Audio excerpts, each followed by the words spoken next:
Hello, everybody. Welcome to episode 165 of the Hoots podcast, right here on Anchor, Spotify, Apple Podcasts, anywhere you get your podcast from, especially here live on YouTube as we're recording it live on a Thursday. It is July 25th, 2019. NFL training camp has started for a lot of football teams. Next week is the Hall of Fame game.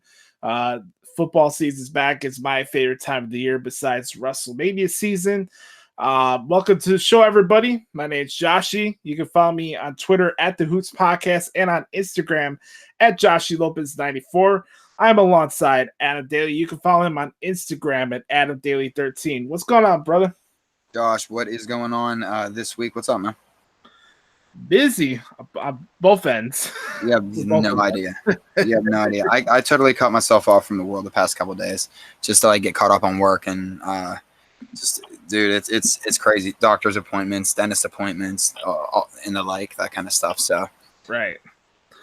I have a little show thing that I wanted to mention here before we get to the plugs and all that stuff. For those who know that do shows like this on YouTube and Hangouts, they announced that next Thursday, August 1st, is the last day they're doing the Google Hangouts.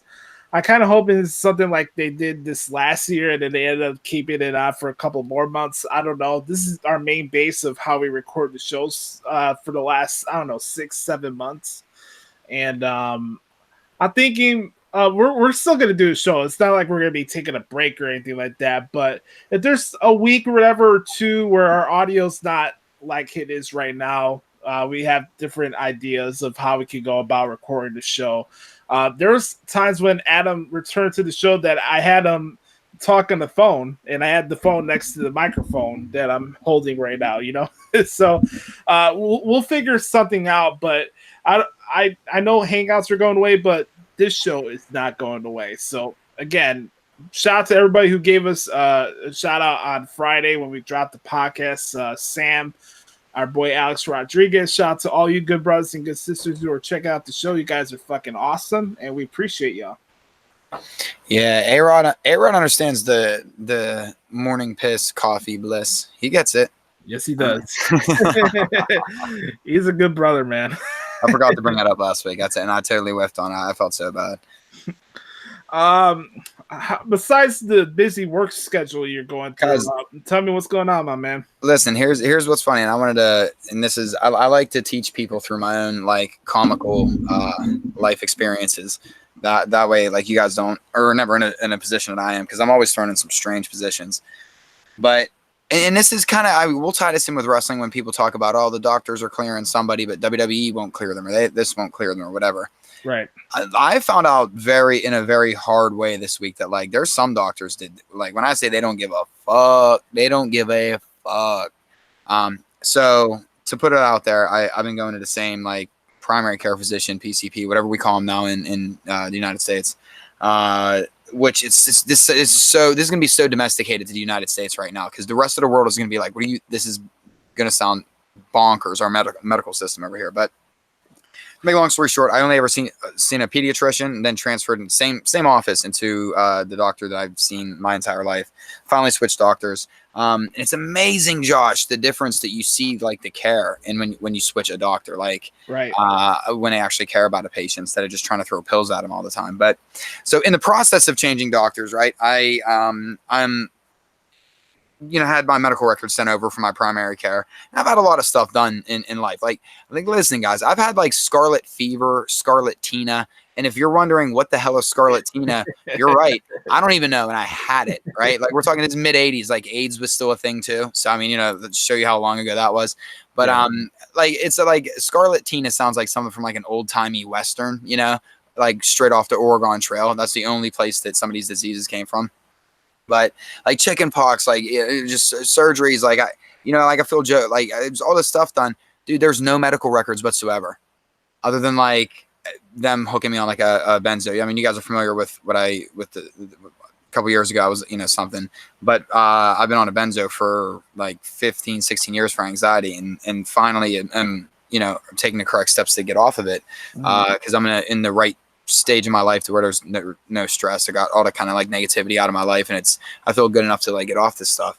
Because I'm not going to be one of those like, you know, accidental overdose type people that are really taking it like the doctor gave it to them, you know? Right. And nobody should be on a benzo, but if you're taking a benzo, like get off of it like quick now, you know? So to make a long story short, so I finally found a doctor that actually cares about, you know, but all this stuff that I've had, like I had a big lump removed from my like nose. Like I have a giant scar. I'm like Joker, man. It's like, you want to know how I got these scars? I can make up any story. I mean, like they literally were like, you have nothing, like you really have nothing in here other than they had you on a benzo for mood, for anxiety for like 16 years.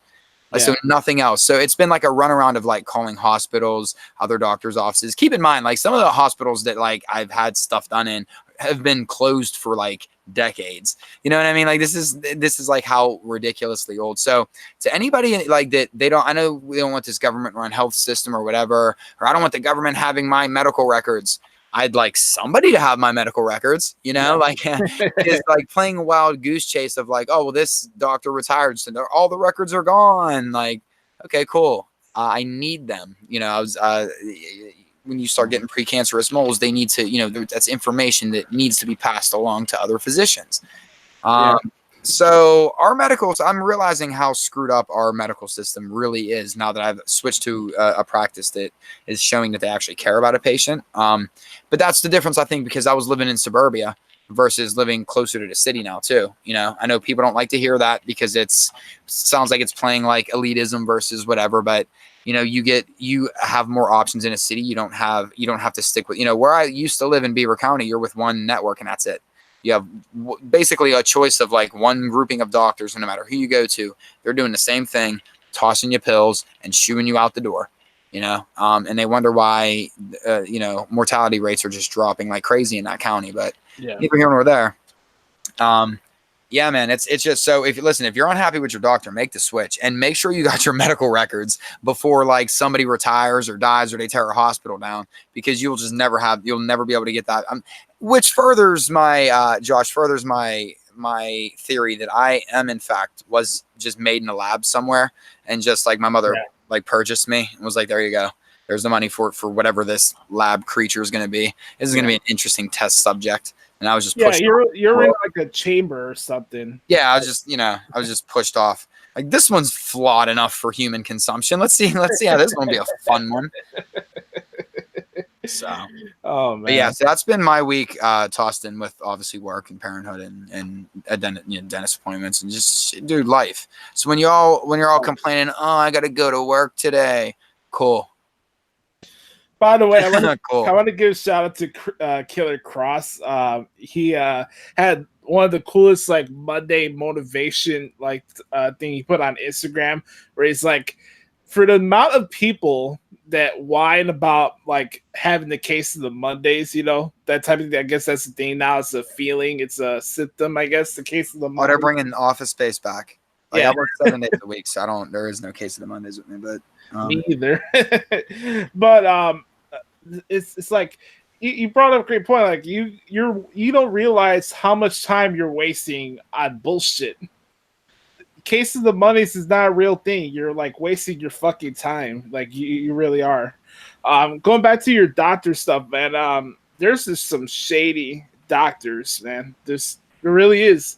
You gotta do your research. You gotta know about what is really bothering you and go about it and find the people in your city that's actually gonna help you fix whatever you're going through.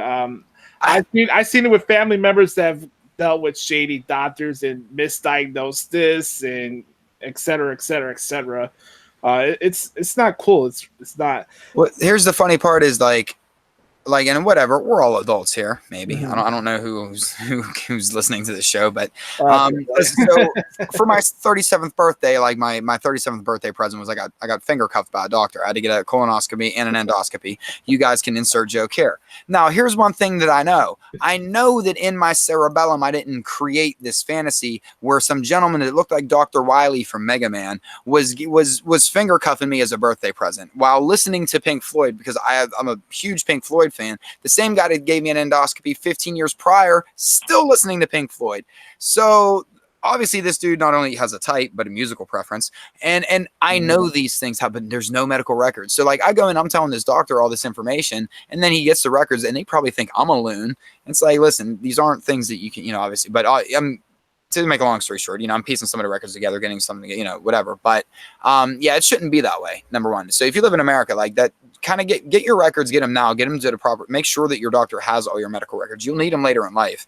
And I shouldn't be like, nobody ever told me that like, I was always going to have to keep tabs on my doctor to make sure he had my records. I thought that they would call you to make sure that, I thought it typically used to be vice versa. But yeah, make sure you guys got all your shit together, because like you never know when you want to change doctors in one day, or even if you request copies for yourself, get all your lab work, make sure you have copies of any x-rays that are done. Like now I've learned my lesson the hard way, so I'm keeping hard copies of everything going forward, man. My doctor stories are kind of pale comparisons to Adam's. My doctors are always never been finger cuffed yet, man. No, they treat you good. I don't want to think sleep about first, that. Cosby style, At least, but though, so it's not Cosby style. Huxtables. No, my doctors are always surprised with the lack of alcohol and like drugs that are in my system. Like they get surprised because of my age and stuff, Like yeah. I'm for those who don't know, I'm straight edge. I don't drink and I don't do drugs, so there's like a lot of doctors that stereotype at times too. At the same time, like, oh, so you never smoke, you don't do this, yada yada yada. Every time I have a doctor's appointment, they're always surprised, either positively or negatively, that I don't smoke or whatever. So. Well, I think it became easy too in this country, Josh, because doctors, their jobs became easy because they never had to diagnose a problem. They just had to throw a pill at it, Right. And then people, it became normalcy, it became acceptance, and it really, this decade, we're finally starting to see the damage that like the late 90s, early 2000s really started to put on, when it came to the pharmaceutical industry and the, the dangers behind basically any of those fucking drugs that you could put into your system. Not saying that there aren't people that need them, not saying that they don't serve a purpose, but by no means do I think like after being what I've been through on a couple different things, that a primary care physician should ever be able to prescribe any sort of antidepressant, SNRI, SSRI, bipolar medication, benzo. I mean, there's certain controlled substances that should only be done by a specialist only. And what else I thought was interesting, Josh, is like when my main goal for like finding a new PCP was because I wanted to get off this benzo, and my doctor wasn't helping me, and the only place they sent me was like a clinic that I was like, listen, I want to wean off, like I want a set program so I can get off of this stuff. And they're like, well, we can't treat you then because you either have to stay on it or we're just not going to treat you. It's like, well, this is nice, because the problem typically is that too many people are asking for this shit, right? So when you have somebody that's coming saying, hey, I don't want this anymore, please help me, like begging, like, please help me get off of this stuff. And you have to say, nah, can't do it. You either have to stay on, you have to admit that you're addicted. It's like no, I'm otherwise I wouldn't be telling you, get me off of this shit. Yeah, I'm saying it for a reason. You just can't go cold turkey. Anyone listening, if you're taking a benzo, do not go cold turkey, man. Like the biggest thing is seizures, and I've had a couple different doctors in the past couple of weeks because there was a concern that was going to happen. It was very well aware, like if you start to feel withdrawal symptoms, go to the emergency room because you will have seizures and there's a good chance of death. I mean, benzos aren't to be fucked around with, and doctors were handing them out like crazy. This country's kind of mad, but we can and I don't mean mad in an angry way. You guys know what I mean. It's insane that the power that the pharmaceutical industry still has, and why I tend to go with a more natural way to deal with ailments. I guess that's the easiest way of describing that one. Right.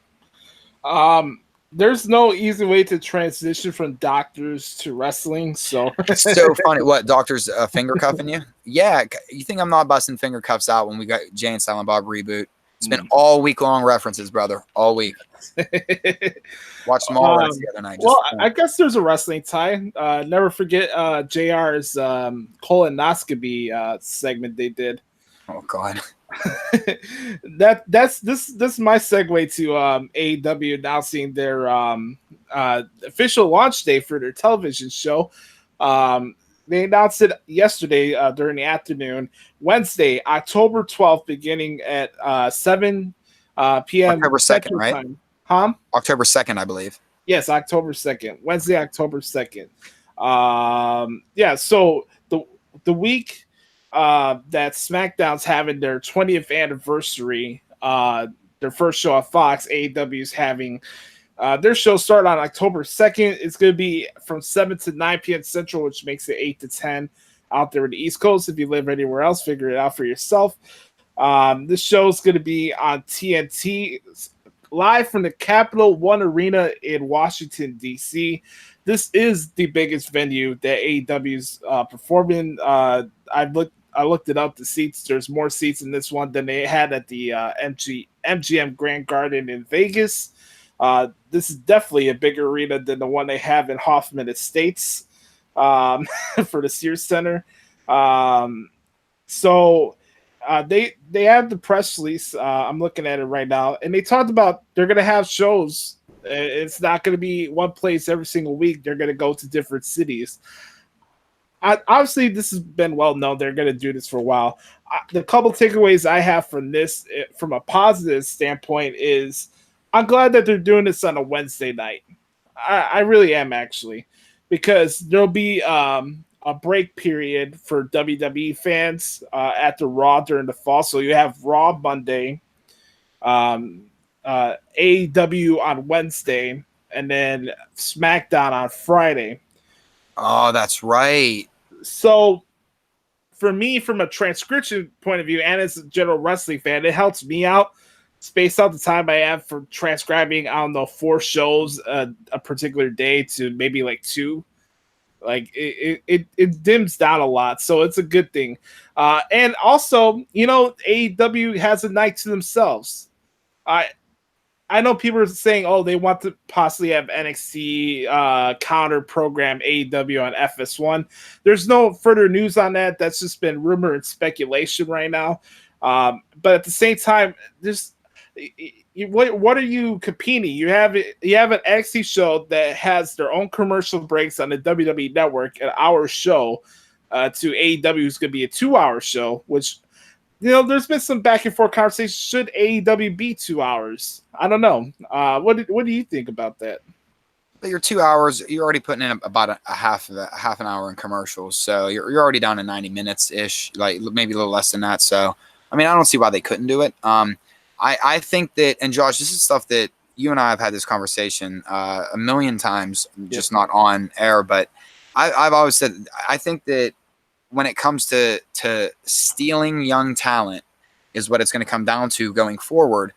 Your best bet was the WWE isn't their competition. I understand NXT is under their umbrella, but NXT is what AEW really, that's the true. If we want to compare two, those are the two you want to compare.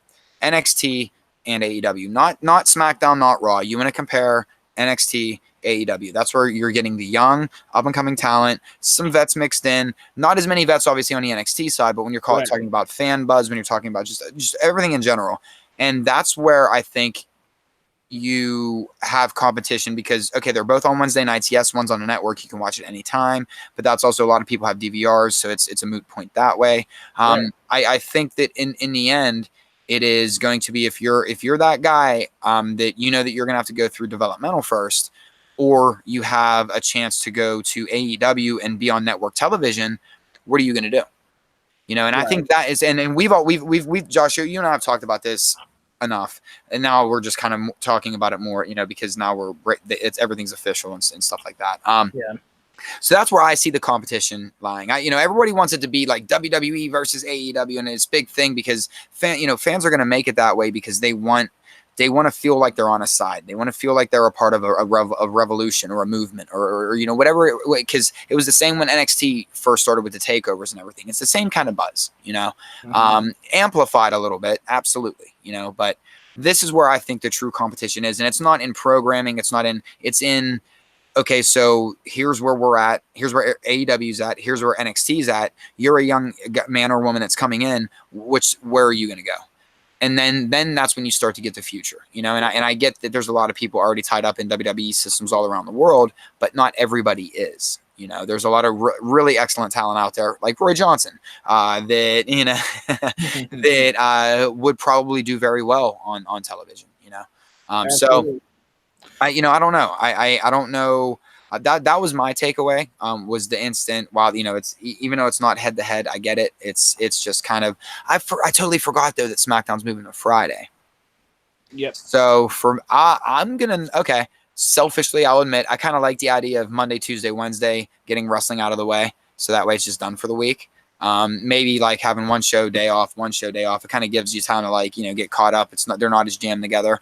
Might like that idea too. With you kind of got WWE, then AEW, then WWE. So it's a nice little flip flop during the week. It's cool that there's going to be another wrestling show, and I know we get New Japan, I know we get Ring of Honor, I know that I'm not saying that we don't get these other programs, but there is just something that feels different and big about this, and perception is reality, and right now the perception is this is going to be something big, and until proven otherwise, realistically, it's big. It really does have a big feel to it. So, well, I obviously think that TNT is also playing a big part of them actually having the show sure, at a basketball arena like this. absolutely. And TNT is going to do their part to give them bigger venues along the way. I don't know if that's the case. I don't know who AEW's tour manager is. I know the Khan family owns AEW, the business end of it. So maybe that's something they figure out down the road. That's another thing that can be broached down the road.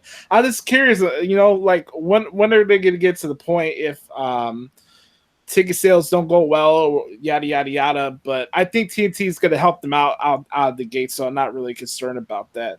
I think it's a good trial and error though, because then you can kind of gauge what you can charge, how many seats you really need. You know what I mean? I'm sure this is stuff that they've already done, probably studies on studies on studies, that they're 18 steps ahead of anyone that's talking into a microphone like you or I. You know what I mean? Yeah. But I would like to think that they already kind of have an idea that maybe they have. Not every show is in a big venue, but they have shows that are in venues the size of like Full Sail. I don't have any problem with that. If the weekly show generally was in a smaller arena, but then every once in a while their show is every once in a while it's in a larger arena, not that it's on paper, then it's going to be an exciting show for whatever reason. They could set some gimmick up or whatever. And again, I was saying earlier, I think it's cool that you have 3 primary wrestling nights, and Wednesday night could be all about AEW if you want it to be that way. Let me get your opinion. But okay, so how do you feel about Friday being one of those wrestling nights, though? I don't mind it, and it's actually an improvement from what I actually had to cover on Friday nights. And again, I want to make this clear. I think Impact has been improving over the last couple of months. My issue with what Impact's doing is that they have their shows from 10 to midnight your time on Friday nights. That's just dumb. I actually wouldn't mind. I wouldn't mind that. But having SmackDown on Fridays, I just think it's good because you already have the production team out there on the road. You're not rushing from one town to the next. I think it gives the creative team some more time to figure out what they want to do before the Friday show. I don't know. I think I don't think it's a bad thing, actually, to be honest with you. I almost would have taken Thursdays over Fridays, and here's why. And I know I'm a nobody, but the demographic that really matters are obviously little kids, but it doesn't matter. A weekend day is a weekend day. It doesn't, when you're a little kid. Mm-hmm. But that that I don't want to even say 18, but that 16 to 35 demographic, you know what I mean? For somebody that's out of that demographic now, the majority of the time in that demographic, until I became a father, I wasn't at home on Friday night. You know what I mean? I was never watching SmackDown live, when it was aired. So my concern is that because ratings is all, and it's not my concern, obviously, but I am wondering how it will affect ratings. Again, it doesn't matter. We consume this in so many different ways. It's really just a landing spot so that it has television time. And I understand that. But with that said, this fall, when you have Friday night football games, what's SmackDown's ratings going to be like? When you have Friday night high school games, in that, yeah, that, and now we're talking about that youth demographic, the demographic that really kind of guided the Attitude Era. And I'm not trying to make it out to be the Attitude Era, but stuff's getting a little edgier. Things are kind of like, let's see what we can do. And it is pleasing a lot of fans out there from young to old. But the target demographic, especially what AEW, if you listen to what they keep saying, they know that they have to get that younger demographic for, kind of first. If you get them, you get a fan for life. And there's loyalty in wrestling. So when you have your show on, again, you're launching SmackDown Live. It's going to be great. It's going to be on Friday nights. And when we launch it, we're going to have high school Friday night football, and that demographic's going to miss out on it every week. And they're going to be not forced to, but they'll probably choose to watch AEW. If they're going to watch 2 wrestling shows a week, maybe it used to be Raw and SmackDown, but now it's Raw and AEW. Maybe that's where some, they do steal some viewers. And maybe I'm overthinking it too, again, because of how we consume, all this stuff. But because ratings is always the big talking point, I thought, of that variable. Because Friday nights, even when it's not football season, Friday nights typically you're going out. I don't know, Josh. Like, what do you think? Like, not me per se. I turned 40 this year. I could give a shit less. Every day is exactly the same for me. It does nothing changes for me. But this is my point of view, and I think this how I'm gauging how things are right now. It doesn't matter whether SmackDown's going to be targeting 18 to 34s on that show, because no matter what WWE does, their brand caters to all of the age demographics. AEW is not an established brand yet at this point. So, like you said, they'll need that younger demographic, and they're building their fan base from the ground up, right? It's not all the way there. They're not the biggest wrestling company in the world. They're making good strides. No, but they're the cool company though. Remember, they've been sold. They've been sold, and I know WWE sold in Hot Topic too. But that whatever's hip and what's trendy and whatever, a lot of times that matters. And I think that timing is everything, right? No, I get that they're the cool wrestling fad right now, but my bigger point is when it comes to SmackDown and just what WWE's doing right now, they already are established brands to the point that they can do what they want, whether it's for the 18-year-old demographic or the kids or the older people. They have that. AEW has to go for the younger fans, because they don't have any other fans that are there. See, I disagree with that. I think that they have the hardcore fan base, and like that's important. It's important to have the hardcore fan base, and it's important to have the younger demo so that you're investing in the younger demographics so that you earn a fan for life. Because then when you're like me, and then they become parents, their chances are their kids have a greater chance of being fans, and you create a whatever. It's just like being a Raider fan or a Steeler fan or a Bears fan or whatever. Josh, I just wonder if Thursdays would have been better, because to me, and again, I'm a different age demographic, and I don't really watch TV, so I don't know, but it just seems to me like Thursday is a much softer TV night, and I don't want to hear, well, the NFL's on Thursdays, because the NFL ratings on Thursdays are putrid. And it's always games that people allegedly don't want to watch. It's always games people complain about. Nobody ever allegedly watches them anyway. I'm concerned about it. The weekend day, the XFL failed because they try to do it on Saturdays in the middle of summer. I'm sorry, that's a big part of it. You know what I mean? Like, it's summertime, man. Like, nobody cares about football on that. Like, right? Dude, I wouldn't watch the Raiders play right now on July 25th. It's summertime, man. Like, it's not. I'm not ready for football. American football. I'm sorry, guys. American football. But well, I don't know. I just think I don't know. And what the hell do I know? Maybe I'm just looking for a replacement for Gotham on Thursdays. But yeah.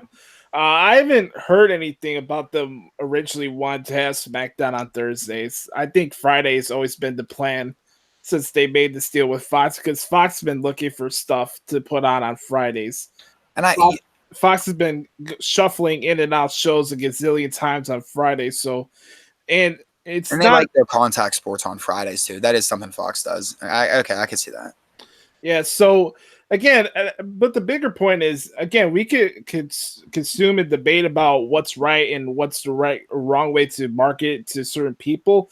At the end of the day, you have 3 shows a week. You could decide yourself how you want to consume those 3 shows, if you want to consume all 3 in the same week. So it's going to make it fun. Here's where I really feel like it's going to make it fun too, and whether we want to or at least from a fan standpoint, and I don't know how much of this is going to be going on, but when there's been a lot of talk of counter programming lately. From you hear it, that's the big tagline now, right? Counter programming, counter programming. So let's say they're doing that. Say they're always playing a game of one-upsmanship. Ultimately, as fans, we're the ones that are going to benefit from this, because you'll have Raw on a Monday night. All right, AEW, and because I don't know, is it going to be a tape show or a live show with AEW? No, it's live. So so we got 3 live shows. We got one popping off at WWE. AEW can say, okay, I see what you got there.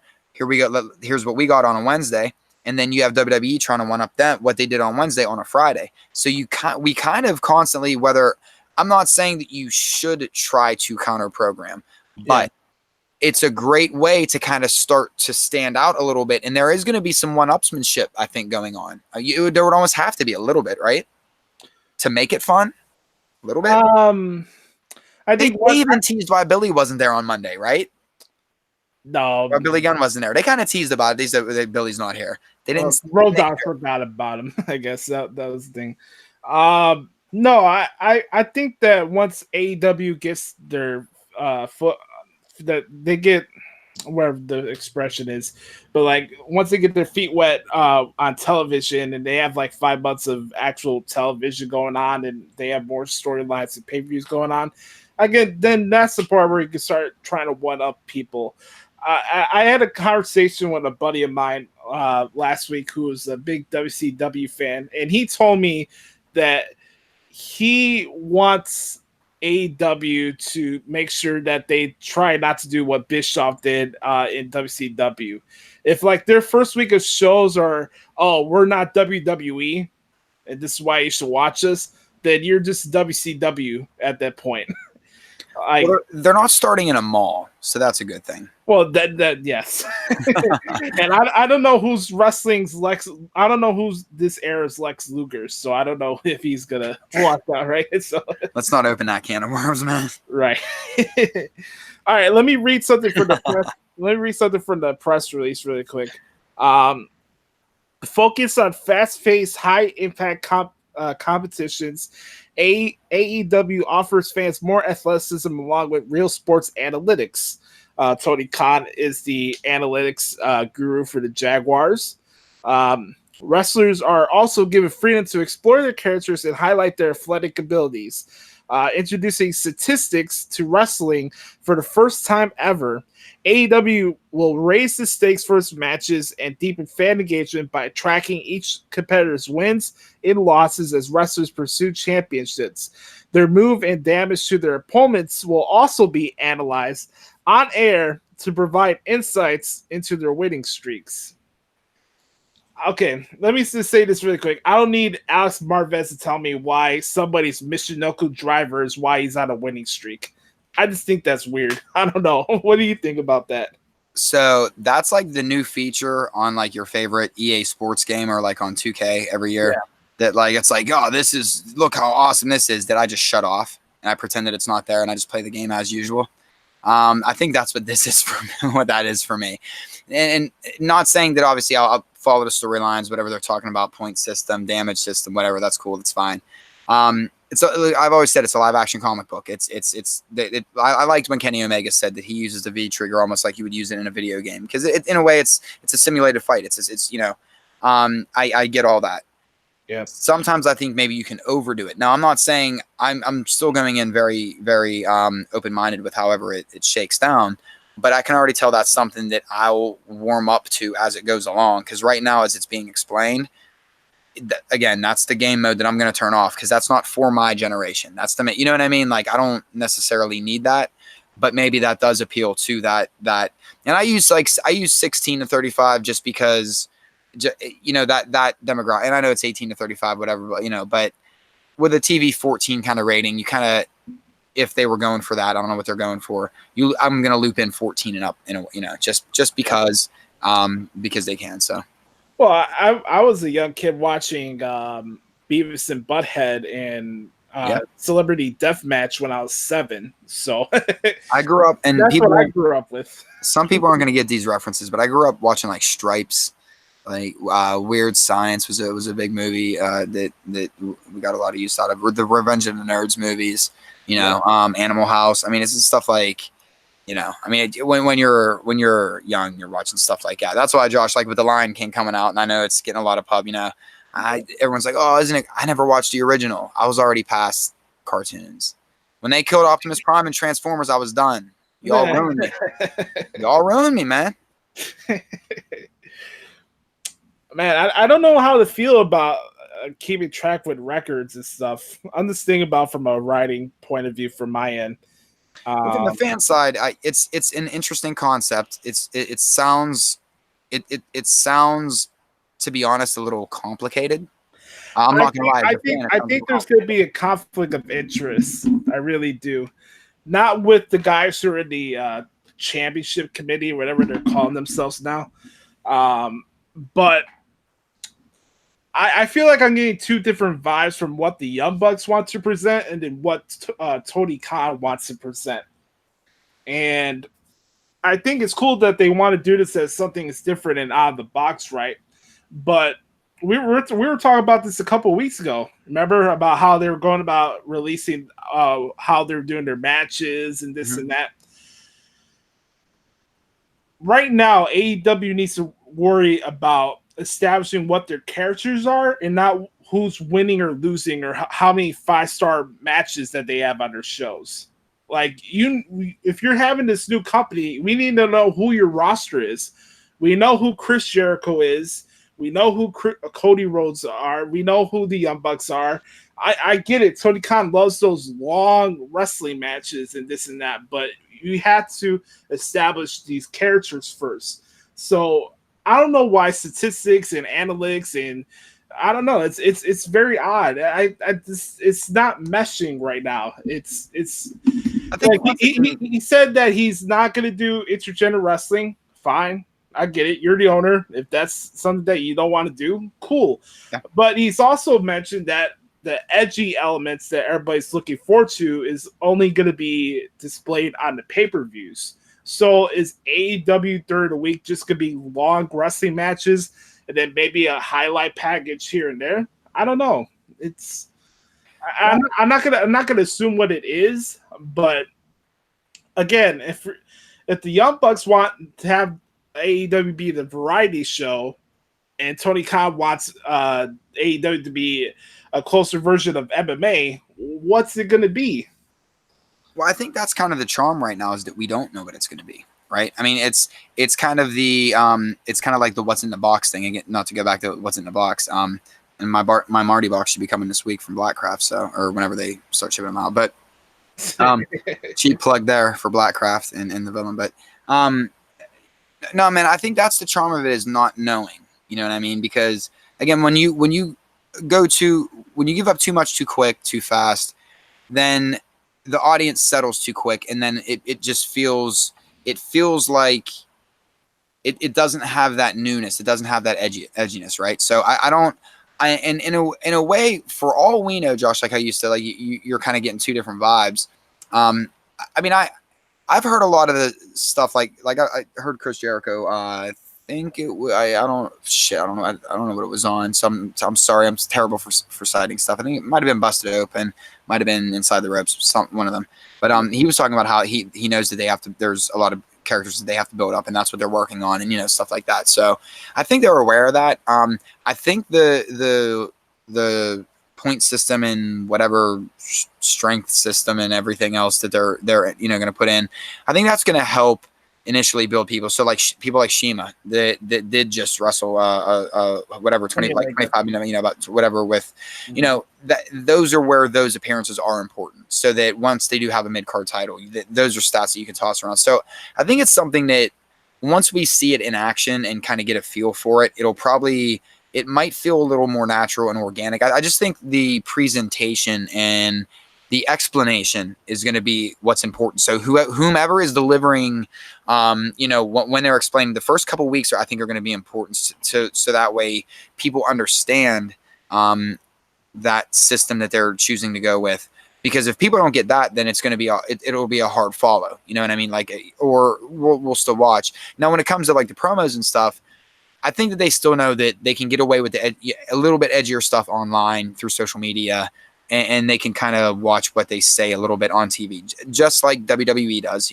Sometimes they get a little more outside the lines on social media, kind of, and they're told to scale back or whatever, which is, I'd rather see that, than have somebody do something on TV and then never be allowed to have like a mic to kind of go free with a little bit, So I don't know. I think it's going to be a little bit of the same that way. Well, here's my thing. Like, I feel like having a serious wrestling show and you want wins and losses to matter, that's fine. I'm used to that already with New Japan Pro Wrestling. Here, the only difference is New Japan doesn't do actual television shows. It's just like an actual pay-per-view every time they have a show, right? So there's no promos. You have like 5 undercard tag team matches a show, and then whatever's the marquee attractions for that particular show. Ring of Honor is a little different. They do promos here and there. I'm just curious to see where they're going to go about this, because I don't know if you're going to catch the casual fans' eye if you're just going to be doing long wrestling matches and the promos that you could already see on their YouTube channel, Well, that's something too, is that, maybe they are going to make their weekly show. And you're right. Maybe it is going to be 75% wrestling, 25% storyline, where I typically like it flip-flopped, but because AEW does tell such a story through social media, because they can go outside the bounds, a little bit more. Now, how's that going to affect once they do have sponsorships and stuff? Like, I have no idea. So I think, Josh, that to go back to it, that's where the charm is right now, because, we've always, we're critical of a company if they're too predictable. People are critical of a company if they're not predictable enough. People are, so in a way, this not just having this total cloak of vague, kind of like they're telling us what they're doing, but we don't really know, and it hasn't been explained, and it hasn't, they're just kind of telling it. Is overwhelming as all of that sounds, because as a wrestling fan, I just want to watch wrestling. I want to laugh. I want to like get mad. I want to boo. I want to cheer. I want to laugh some more, and I kind of like whatever it is. When you start to incorporate all this other stuff, lean us into it a little bit better, But let's get to the show. We're still 3 months away from the show, 2.5 months away from the show. So I think you would agree with me with this, right? You think they should at least have a more established idea of what the commentary team is going to be and what their roles are going to be, because the last couple shows, the commentary has been all over the place. I think that's something they'll work on. I mean, I think I think it's cool. Justin Roberts, the ring announcer, I think it's cool. He does a good job. I have no problem with that. I need to know whether JR or Excalibur are going to be the play-by-play guy. If you had 2 play-by-play guys and Excalibur is trying to do the radio thing like I am, where I'm typing out, I'm saying all the moves that are going on in the ring, and JR's like in the background because Alex Marvet's got to get his 2 cents in. I don't know. It's clunky right now. I will admit that's been my only true criticism of AEW so far, is the commentary. That's been my criticism too. Go ahead. Yeah.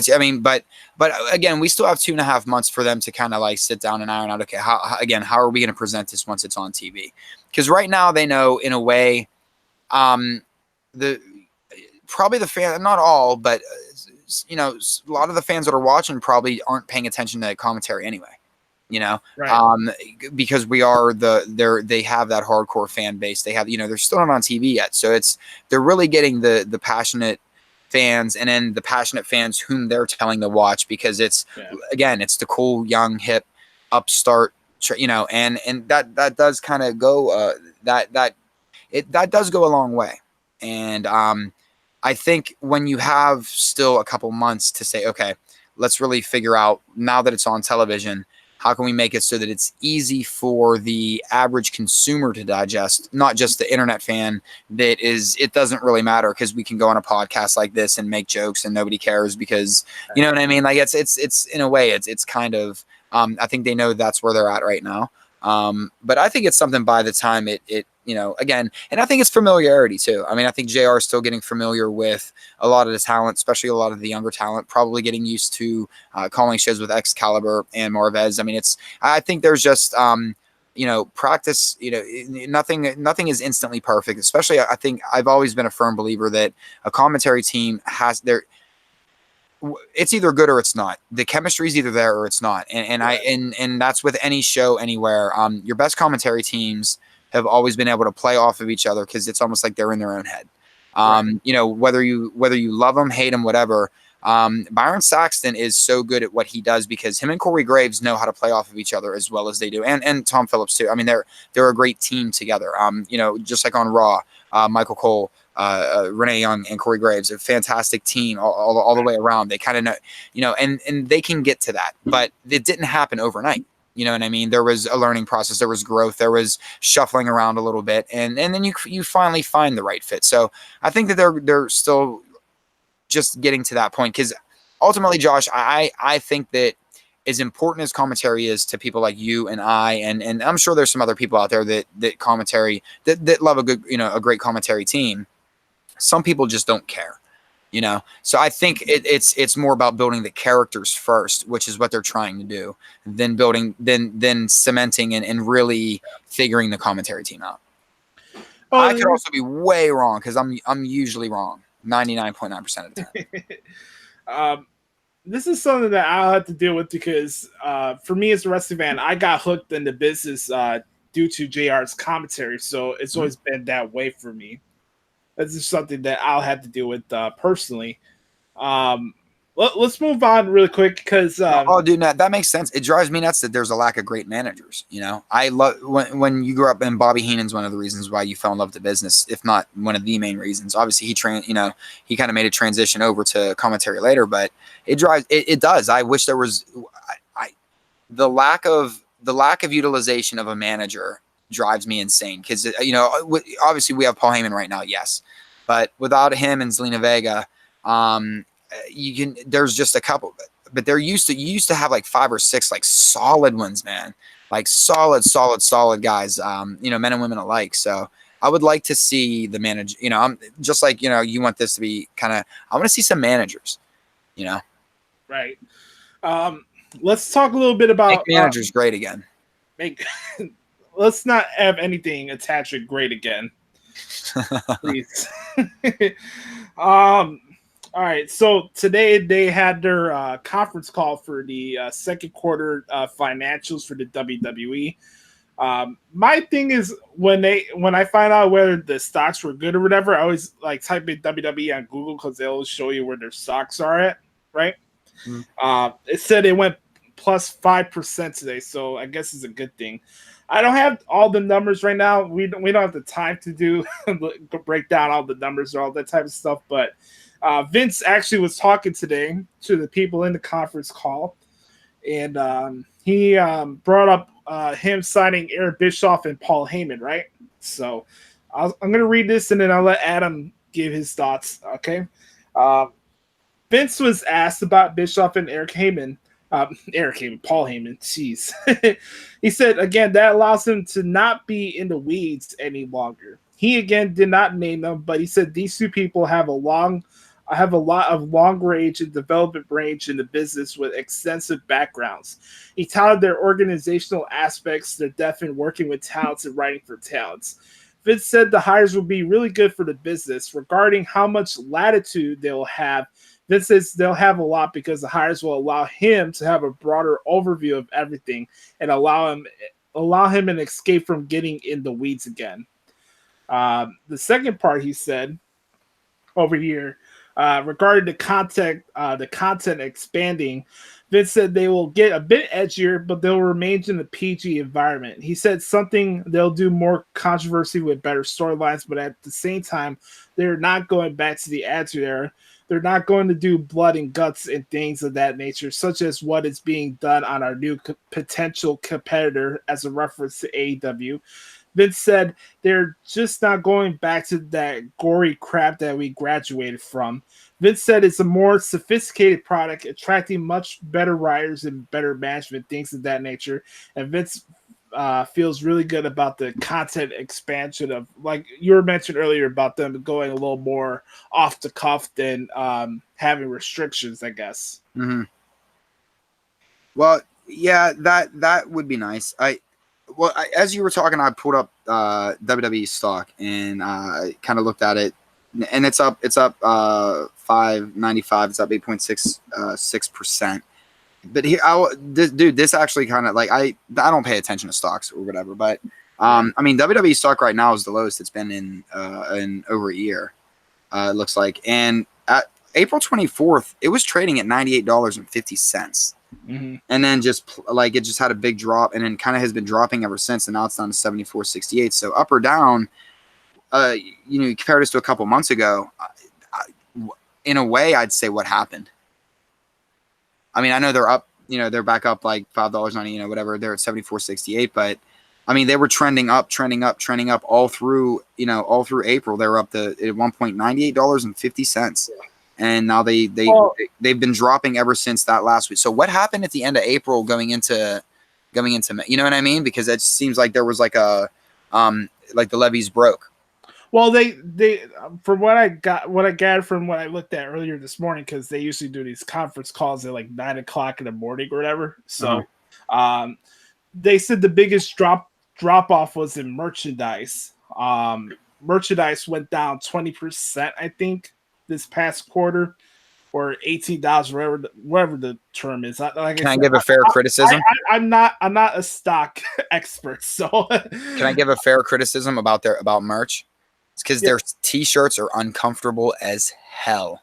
I would much rather buy something from Pro Wrestling Tees, something that came from Pro Wrestling Tees at Hot Topic, or something from Blackcraft. And that's not me being like, oh, fanboy for whatever. Just the actual the material is so much more comfortable too, though. What's that?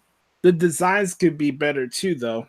For WWE? Yes. Yeah, no, totally agree. Listen, they're too big of a company to not have any imagination behind their shirts whatsoever. I don't need a shirt that just says Joe on it real big. Like, you know what I mean? Like, you can come up with something real smooth for Samoa Joe that would fit them.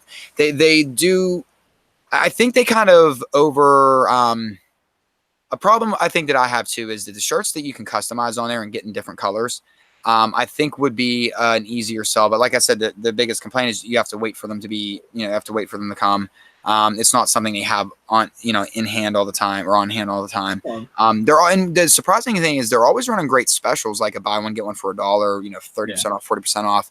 But at the same time, the material is stiff. It sucks.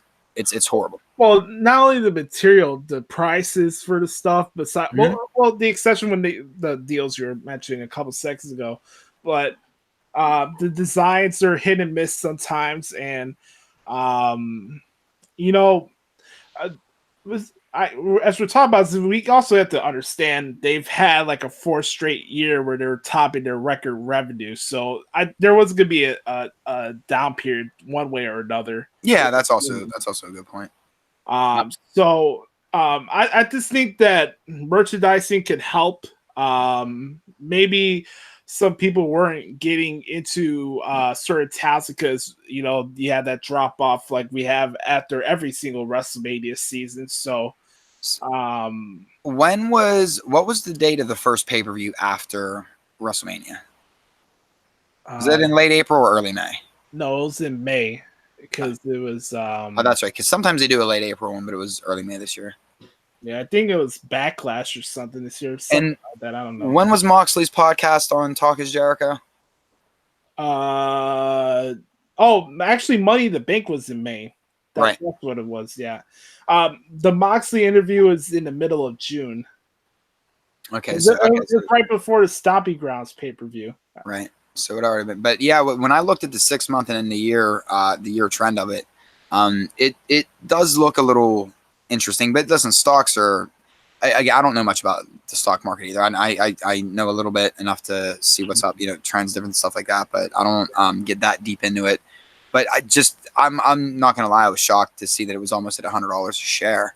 And $75 a share isn't bad. I'm not, but it just does make you think a little bit, because it was still going up and up and up. I mean, and you're right, it was gonna have to hit a point where it was gonna go back down. But it doesn't look good on a graph. The big, the quick drop just doesn't look good. Well, they're expecting a big leap in quarter 3 because they're introducing a new interface. I guess they changed some things up with the network and like their infrastructure of how you could view the network, and making it easier for people to navigate what they want to watch and stuff. I saw a little clip of it. I got the press release about that. If you want to watch particular wrestlers' matches and stuff, they'll have that for you on the app, or whether you're using it on your computer or on the television or phone or whatever. They're changing the infrastructure of the network inside of it. So I think that's gonna be pretty cool. They're introducing new tiers. I don't have all the info for that about that yet, but they're gonna have different tiers for the WWE Network. well, they're not changing the prices, but they're like different rollout of different content. Like I mentioned before, maybe more house shows on the network will be streamed. Okay. More documentaries. So I don't have all the answers. That's why I'm trying to remember, because I was reading this out in the morning, and that's good news, because it does need the interface needs a revamp.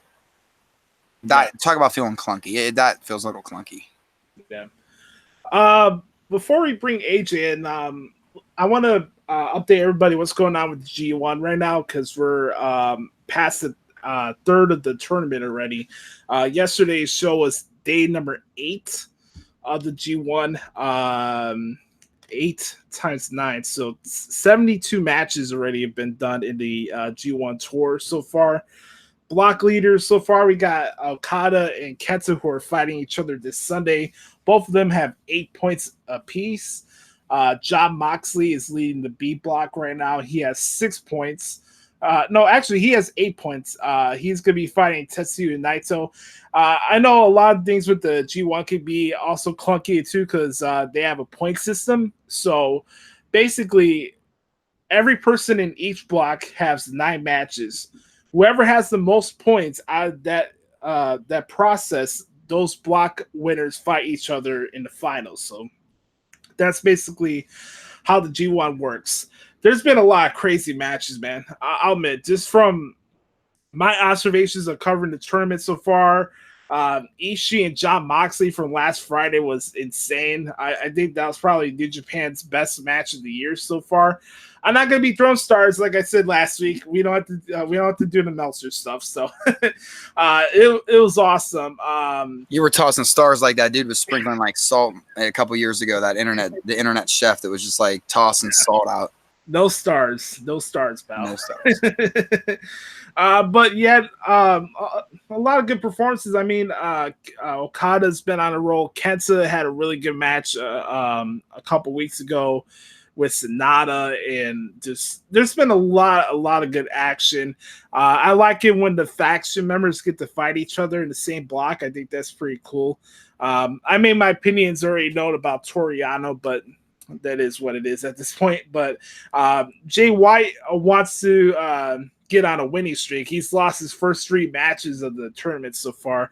His big thing now is like he wants to go on a 6-match winning streak. So again, there's been some breakout performances, man, and I've been enjoying a lot of the action. I think a week after the G1's over, I'll have a podcast where I could break down and just reflect on it's literally a month's worth of wrestling action. That's how long the G1 actually is.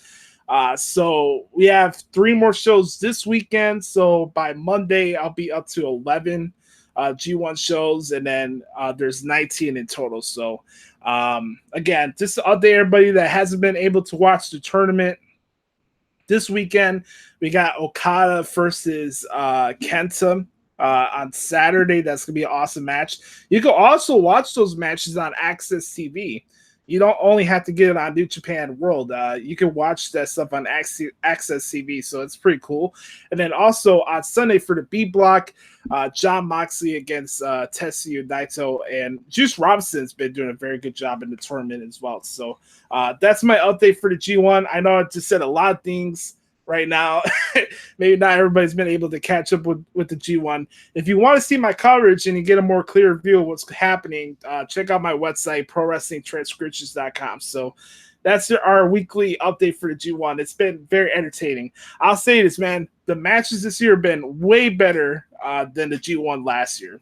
This is just my experience from covering this is my 3rd time covering the tournament. This has been my favorite G1 so far, so it's been a lot of fun. Yeah, I haven't seen much of it, and when I say that, I haven't seen any of it, so I'm not gonna try. I'm not gonna try and. I'm not gonna like open mouth insert foot because there's too much of that going on anyway. So yeah, I haven't watched it. And it's no slight on New Japan. It's just a slight on the clock, man. 168 hours. Right. I wanted to say the main WWE TV talk this week for Through the Eyes of a 9-year-old. It's that time of the week, everybody. Everybody's most requested segment of the week, Through the Eyes of a 9-year-old. Hello, AJ. How are you doing today? I am doing good. How are you? Wonderful. You don't understand how hard it is to be Matt Hardy. You don't understand. We watched that the other day, him cutting his grass. He has this thing on Twitter. He wants to free to delete. I think he's like using social media to make another like case as to why he should go back to the broken Matt character. So good on him. It's been entertaining. I enjoyed it so far. I liked him running around with the V1 shirt for a little while. Yes. Yes. Third one.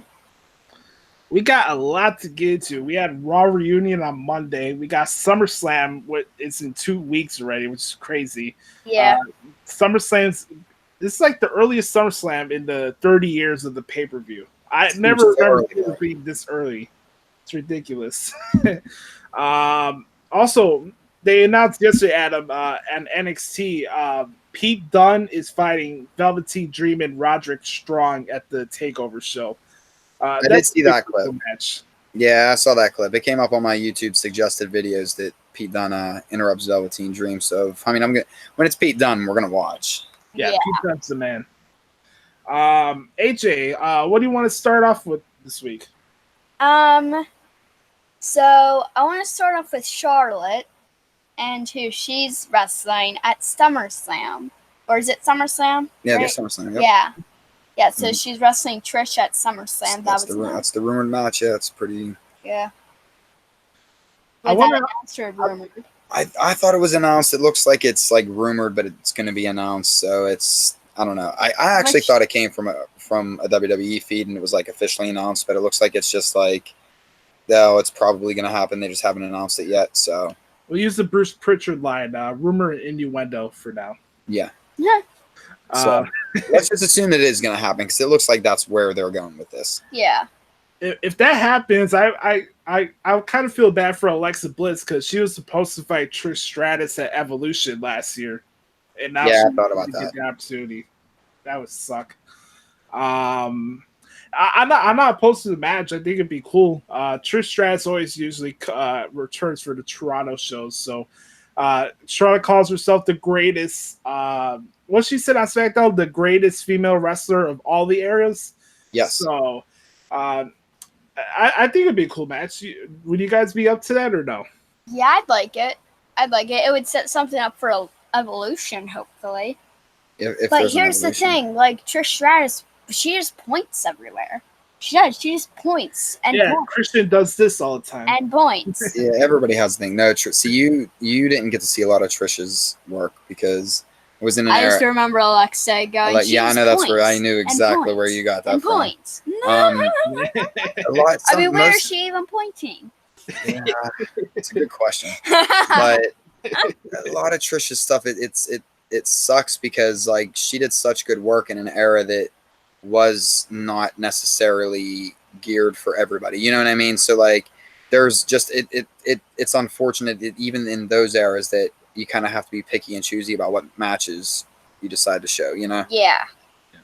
When I first saw Trish Stratus in the WWE, I was like, I don't know, 7 or 8 at the time. What? She was a manager for a tag team called TNA. I'm thinking about it 20 years later.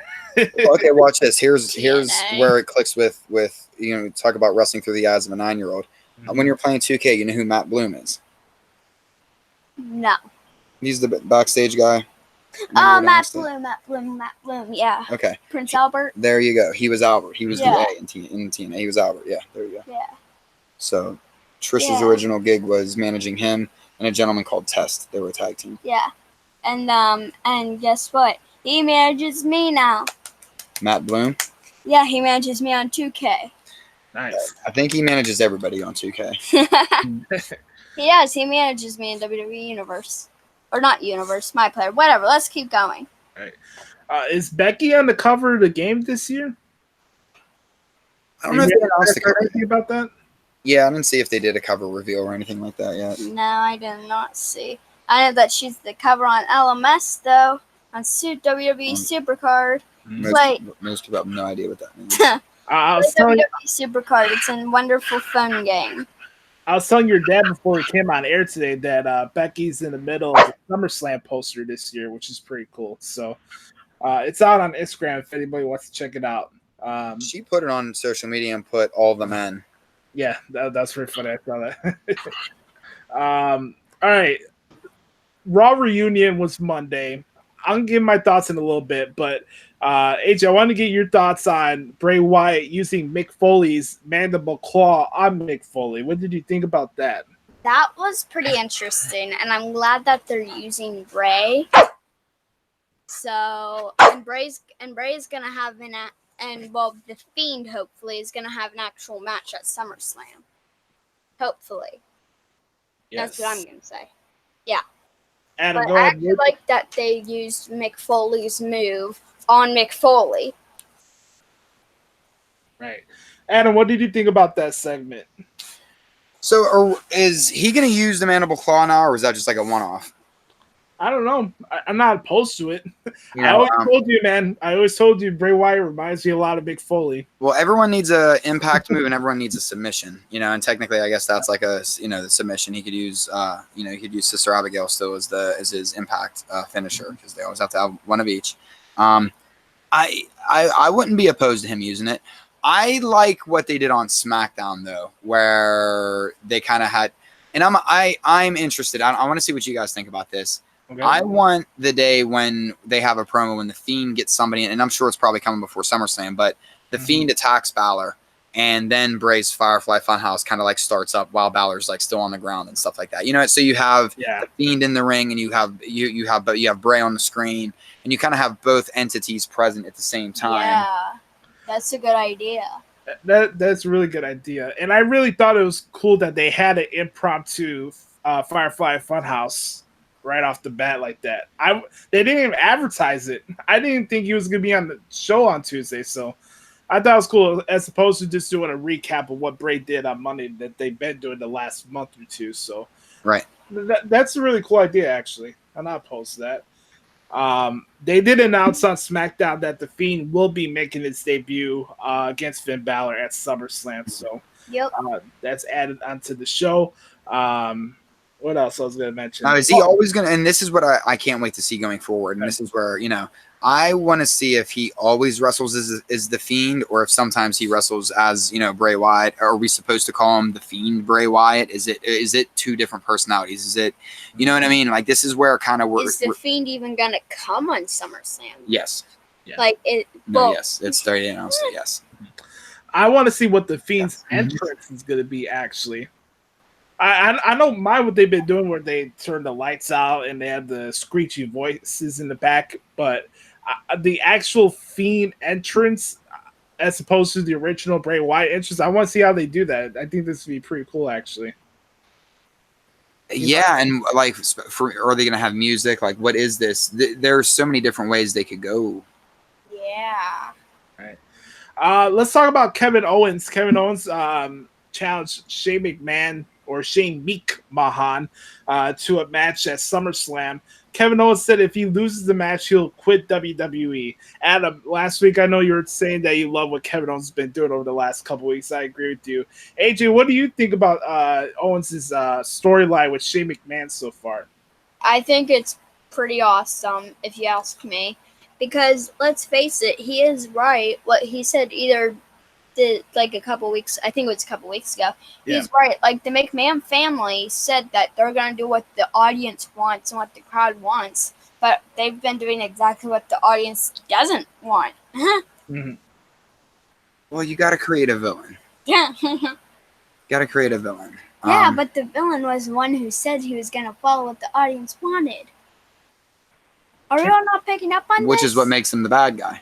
You can't trust the McMahon on television. He said, "Yeah, I hear you. I just don't care." You know where I'm at with this. I love the story. I love everything about what's going on with Shane and Kevin Owens. And Shane McMahon in general. We heard it again Tuesday night. As soon as they start with the best in the world stuff, you get CM Punk chance. You know, and I just want them to. I want the chance to stop. That's all. They're just annoying as hell to me, and that's what irritates me about this, because they could have waited 5 more years to run with somebody as the best. You know, fans, and it's us as fans, because the Thanos blip happened, and then everybody's just kind of stuck where they were 5 years ago, and nobody really remembers. Everyone forgets that time has passed, and a lot of other things have happened since then. So. I don't know. I just think that was I understand they're trying to take it back, so to speak, but if Shane McMahon comes out to Cult of Personality at Survivor Series, since it's going to be here, I don't know what I'm going to do. Nah, that won't happen. Yeah. Oh man, that won't happen. Especially because I'm sure they only bought that for a certain amount of time too, and licensing and stuff like that. And, but yeah, I can't. That's only that, and then at that point, you're just begging the fans to like. Hey, you remember when you remember John Laurinaitis coming out doing that entrance? Mm-hmm. They had that in a suggestion video. Big Johnny, that guy's a trip, man. I was surprised he wasn't on the show on Monday, actually. And actually, to your point last week about Nikki Bella not being able to give us like some sort of speech, I'm surprised the Bella twins weren't on there either. Yeah, they were not. John Cena was there, though. John Cena was there. Which is probably why Nikki Bella wasn't there. Good point. Or if Nikki Bella was there, John Cena wouldn't be there.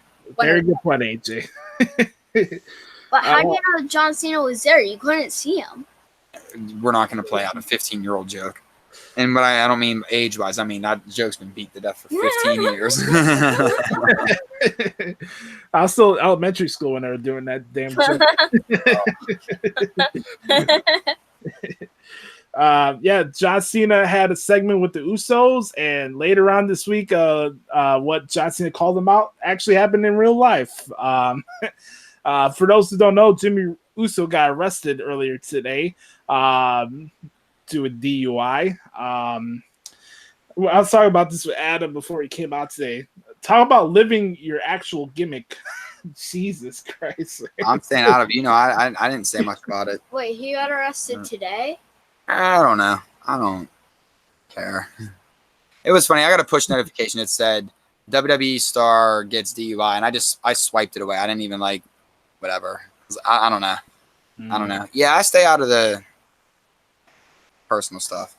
Right. I'm not going to catch aspersions. I just thought it was interesting. John Cena was like, how was it getting arrested? And then one of the dudes get arrested 4 days later. Like, what the hell, man? Yeah.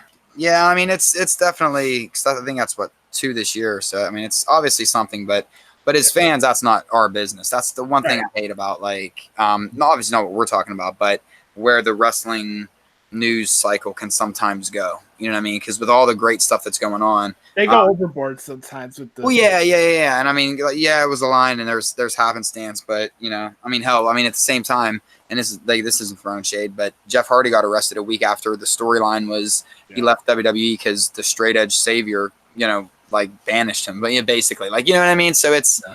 I think sometimes just happenstance happens, and nobody should be held accountable for that kind of stuff. Here's the state of wrestling reporting, and thank God I don't watch. Thank God I don't read as much dirt sheets anymore.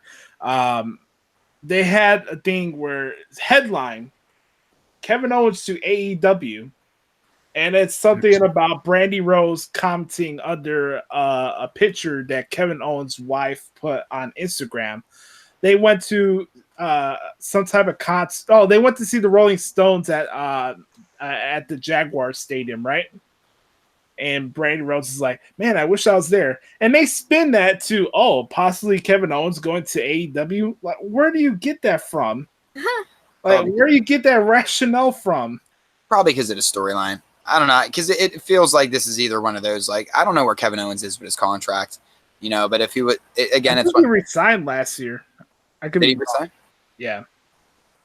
So he's locked in. So this is all storyline as it is. Yes. So then fans are just playing right into their hands. Hook, line, and seeker. AJ, anything else stood out for you from Monday for the Raw reunion? Let's see. So the Raw reunion. Here's my thing. Why was Alicia such a big part of it? I thought she would still I didn't think that she would be a part of the Raw reunion. Because on the WWE website, it says all these people, blah blah blah blah, right. $1 Million Man, blah blah blah. Alicia Fox. Then it went to Macho or not Macho Man. That was dumb of me to say Hulk Hogan. I didn't mean to say Macho Man. I always say Macho Man instead of Hulk Hogan from time to time. But yeah, and it's but Alicia Fox is still wrestling, right? I thought she was fired. And when did she become a legend? I guess they must have. They said it that day, right? Because the one thing I did see was I guess they slide her over into the legend side of things now because she was tweeting with legend status. I saw someone on Instagram. I follow the Black Wrestling Alliance, and they post a lot about different black wrestlers and stuff like that. And I think it was just kind of explaining the scenario. And I only got bits and pieces. I skimmed it. If there's any Scott Pilgrim fans out there, kind of just skimmed it. But I think it was more of she's not active anymore. She's in legend status. I know she got in trouble a few months ago because she wrestled intoxicated at a house show. So it's a strange situation. It was nice to see Melina though. I haven't seen her on television in almost a decade. So why are people going nuts though about Randy Orton? Randy Orton's going to leave too because him and Will Ospreay tweeted back and forth and they said Orton versus Ospreay 2020, or June 2020 is that, how come people aren't blowing that up and out of proportion? That was a good back and forth though. It was awesome. It was unbelievably awesome. I'm surprised more people aren't talking about that. You know what I mean? I did catch that and was like, wow, that's one that hooked me. It was like, wait a minute, I don't know if this is kayfabe or if they're just whatever. This is cool. One thing we always know about Randy Orton, he does not care about anything. Right. So, you're going to get no filter Randy Orton whether you're a fan of him or not. So. Let me ask you guys, would you guys like to see Randy Orton go to a New Japan Pro for a year just to see, imagine him versus Ospreay. Ospreay's one, but I'm just trying to think of some of the other names out there. Tanahashi, the Rainmaker. Juice Robinson, Jay White. It'd be fun. There would be some good matches. I think Randy Orton would be able to go extreme too. I think he does want to do extreme matches. Oh, he'll bleed. Yeah, I don't think Orton has a problem bleeding. Yeah. He would be a good one to go against John Moxley, maybe. Oh God. Yeah, but then it would feel like WWE again, right? No. Or maybe not. No, not to me at least. Fair. Yeah, I wouldn't mind seeing Randy in New Japan. I think he'd do a really good job there, actually. Yeah, 8 months, when they say that certain wrestlers from Japan leave the promotion, they call it an excursion. Randy Orton can have that a WWE excursion for 8 months, and then he could come back. Mm-hmm. Not a bad idea, actually. I mean, I think Orton's talented enough, and I mean, I would want to see him in a selfish way, and I don't think WWE would look at it as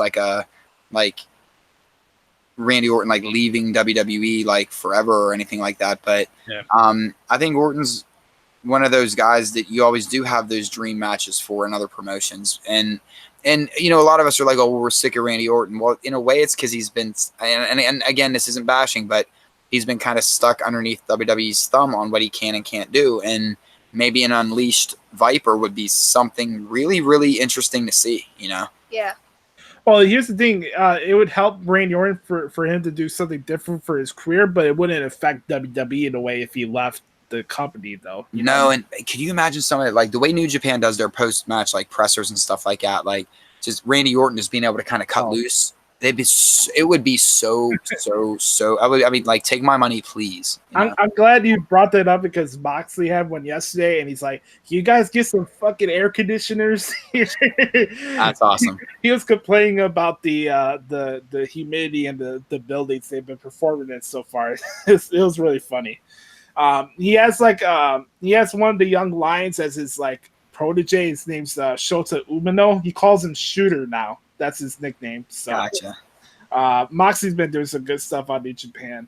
AJ, what'd you think about the 24/7 title? Kind of getting tossed around a bunch of different places. I was just about to mention that. There we go. So we were about to see. So we saw some women hold it, and we were about to see Alundra Blaze third away. So I thought, oh wait, WWE came to their senses and realized that nobody likes the frickin' 24/7 title. I think we do, though. So they were just going to throw it away because we realized that we don't like it. Because they realized that nobody likes the 24/7 title. Speak for yourself, man. I like it. Plus, and then Ted DiBiase literally pays Alundra Blaze money just for the frickin' thing. He's the $1 million man. He didn't even frickin' pin her. I'm just upset he didn't have Dracula's cape on this time, like when he went to pick up the $1 million title.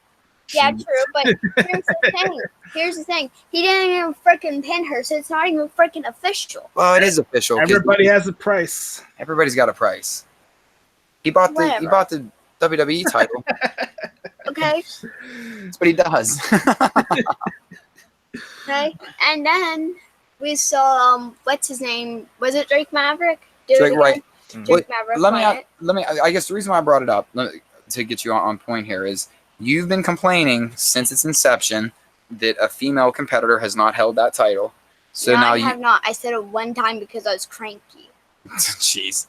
But so now you have. So now you have a bunch. Now you've had a couple different women hold it in one night, and then do you think that'll open up for opportunities later on now, so that like Carmelo could have it and it'll make sense? Or how about Drake Maverick's wife? I was gonna say Drake Maverick's wife. What's her name? Renee. I was gonna say Renee, but I didn't want to misconstrue with Renee Young either. So do you think now they'll start to do it where? Yes. Okay. There we go. And here's the thing, even like people, and this is gonna sound weird, but people that can't wrestle anymore, for example, like people like, let's say Corey Graves, and I'm just using this as an example, guys, like Leader or something, or Edge, like they can't take hits or like anything like that, but they can still get it and lose it because they don't have to take hits, they just have to be pinned. Correct. Right. Exactly. Correct. It would be a great way to put a title on Graves, just so at least he had a title. Yeah.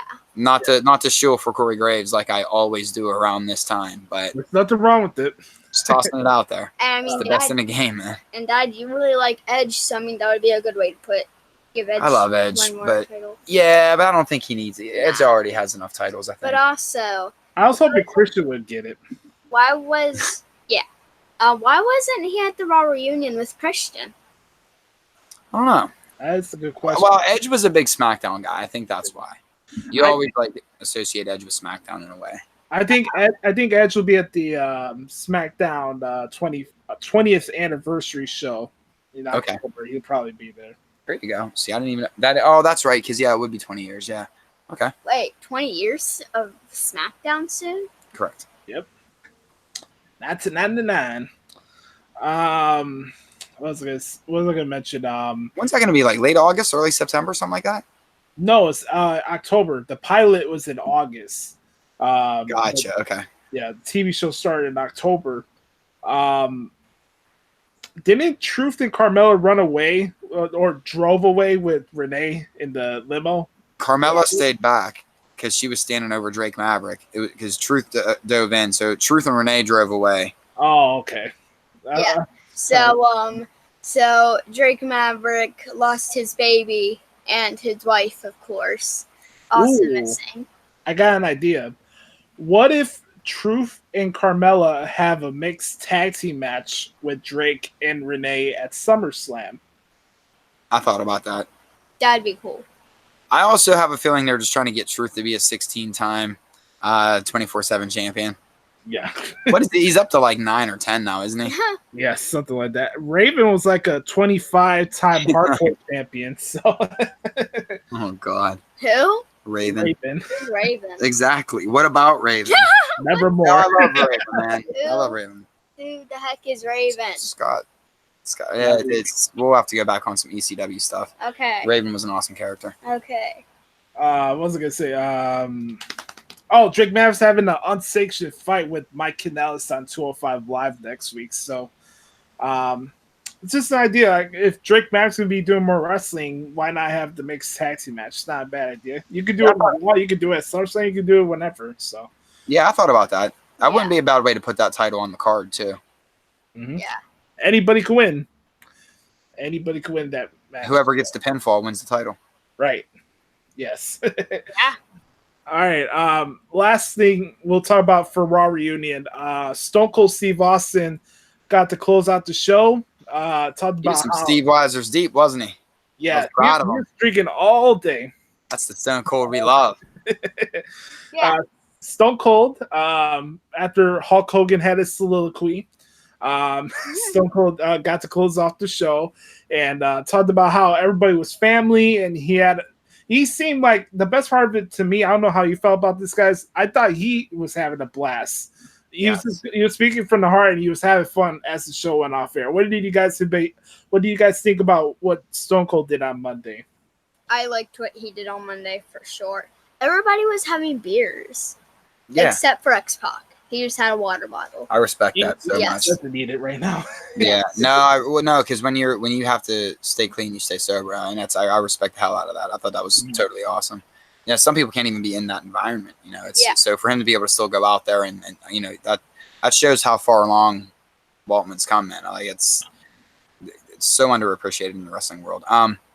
But you were right. Everyone was having a beer with Stone Cold because everybody should have a beer with Stone Cold. I don't even like to drink beer anymore, but I would still have a beer with Stone Cold. I wouldn't because... Well, you're 9. Well, I know, but even when I'm 21 and up, I would never, ever freaking have a beer with Stone Cold. Well, I hope it stays that way. Do you know why? Because I'm never going to drink a beer in my freaking life. That's the goal. That's what we hope. I'm never going to drink alcohol. That's the goal. Ever. That's what we hope. Yep. That's what we hope for. Ever. Jeez. Like this got turned into a PSA for the straight edge society. It was great seeing Stone Cold. Yeah, right. It was great seeing Stone Cold back though, and you're right. Stone Cold was definitely in rare form, just outing everybody for drinking all night and stuff like. It's just it was one of those cool off the cuffs. You could tell just kind of moments. And we always talk about the moments, right? That's what makes wrestling great is like sometimes just the moments. I thought that was a cool moment. There's also 2 things that stood out for me from SmackDown this week. The Miz TV with Shawn Michaels and Dolph Ziggler was really good. I really enjoyed that. I don't know if Dolph is fighting Shawn Michaels. I don't think that's the case. But the other thing, we were talking about Randy Orton earlier. I thought his segment with Kofi Kingston was really good as well. There was some really good promos on SmackDown this week. Yeah. Orton and Kofi was really good. Something else I caught that maybe it was just said to say, but after they had the little skirmish in the ring, and they're called the OC now. The club is the OC. Yeah, really, you got to give them the weakest name possible. Like the OC is nothing. That's where Detective James Gordon got his start in like a little teen romance show from the mid 2000s. The OC. That's all I'll ever be able to think of. And you really had to call what's supposed to be this mean faction, the OC. But anyway, the original club, man. Did you hear them on the way out yelling at Michaels? We'll see. We'll find you at NXT, or we'll get you at NXT, or something like that. Just hear me out on this. It'll never happen in a million years. But wouldn't it be so cool to have like the OC or the club or whatever we're gonna call them as fans, just one day show up at an NXT event and like take out Undisputed Era or something, and or vice versa. You know what I mean? Like, and I know it's just like, but you've been on this Undisputed Era club thing for the last couple I have. I kind of have. I kind of have a couple different things where I'd like to see happen with Undisputed Era.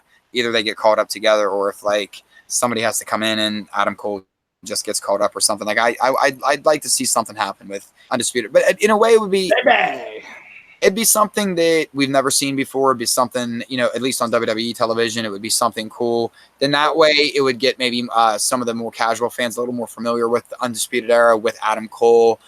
It'll make you want to watch NXT more. I mean, there's something that there could be some, and I don't think it'll ever happen. I think it was just said just to kind of like say, just for fans to go nuts. Yeah, for us to basically sit here and talk about it. Yeah. And here's one thing. I'll put the OC in perspective for you. Oh, God.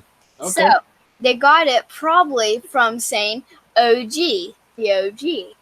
So OGs. The OC. Right. So instead of Original Gangsters, it's the original club. I get it, but I'm always going to think of like Orange County? Wasn't that what it was? Don't remind me.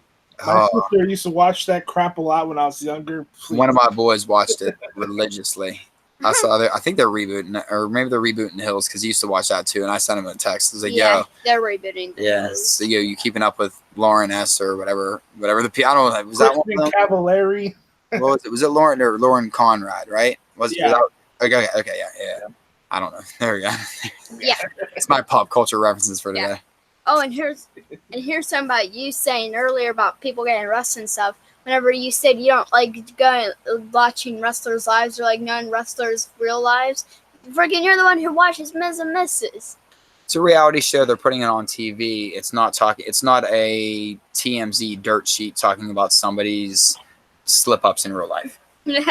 There's a huge difference. Huge difference. One, they're allowing you a peek. It's a scripted show into their like quasi-scripted like lives for that half hour. Correct. Versus real life troubles that I don't think are any of our business, I guess. Yeah. I guess that's my perspective on that. What about the Marjo GPS? I thought that was pretty funny. Hysterical, dude. That's it. I didn't know you could do that. I want that so bad. Not maybe Marjo's voice, not necessarily. I mean, not Maybe He's hilarious. Nah. He's hilarious. Oh, dude, that show's great.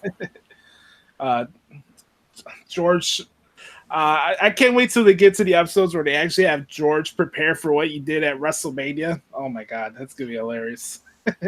I like them. I like them showing that Woods was involved. Like Xavier Woods was involved with like the whole up, down, down stuff. I thought that was a nice little. There's some nice synergy going on right there. Synergy. AJ, was there anything else you wanted to talk about this week? No, other than I'm cold right now. You're cold. Yeah, I don't know how to follow that one up. Yeah, middle of summertime. Feels good. Cold. It feels good for a change. It was like in the 90s and like disgusting for a good couple of days. Now it's like in the 70s. It's gorgeous. And it's cold. Ain't nobody got time for humidity. That stuff is... No, thank you. Hell hath no fury like a woman scorned for Sega. But... Yep. It's a Mallrats joke. Yep. By the way, Bray Wyatt just put out "Happy Birthday, Finn." Oh, jeez. It's Finn Balor's birthday. Yes, it is. Oh, it's Shawn Michaels' birthday at some point this week. Like, I think on Monday or Tuesday or something. It was his birthday. WWE put something out on YouTube about it. There we go. All kinds of birthdays. My little cousin Tommy just turned 20 the other day. Now I'm starting to feel old. Oh, don't even start with that old stuff. What? Okay, how old are you? I'm 25. Okay, then that means you're only 5 freaking years older than him. Time goes by fast. You'll realize it. That you will see as you get older. The time goes by fast. It seemed like a day ago. It was like my last day of school, and that was freaking like a couple months ago. Yeah, wait till you have a 9-year-old about to be 10. I know, my birthday is going by so freaking fast. Ugh. All right. AJ, any final last words? Bye. That's Bye-bye. my final last word. Bye. Bye-bye. Someone's moody today. I'm cold. Bye. All right, guys. We're about to wrap things up. I want to thank you guys so much for checking out the show as always. Make sure to listen to the show where it's Apple Podcasts, Spotify, or Stitcher. Make sure to check out my website, ProWrestlingTranscriptions.com, if you want to check out what's going on with the G1. Also, Saturday, there's going to be a 1-hour live feed of the house show in Nashville. It's called WWE Smackville. I'm going to be doing that on Saturday. I don't have much going on Saturday, so might as well sneak in some wrestling, right? So, besides that, man, make sure to leave us a 4 or 5-star rating on Apple Podcasts. It helps expand the reach of the show. And you can follow me on Twitter and Instagram at the Hoots Podcast, as on Instagram at AdamDaily13. Brother, any final words before we head off this week? Yeah, probably something more important than anything else in the world. We're 1 month and 5 days away from a new Tool album, and you bastards better be getting excited. Mm-hmm. You better be ready. And we'll leave it at that. We'll get some new songs to learn on the guitar too. I can't wait to listen to it. Cannot wait for that album. All right, for AJ and the Cloud Prince, I'm Joshy. Thank you guys so much for checking out episode 165 of the Hoots podcast. Before you know, it'll be SummerSlam week, so we'll get ready for that, and we'll have some more wrestling to talk about in the coming weeks. I'll let you guys know what's going to happen as far as our recording. Screw Google Hangouts, by the way. Let's get that out of the way. Anyways, we're out. I hope you guys have a wonderful weekend, and we'll talk to you guys next week. Peace.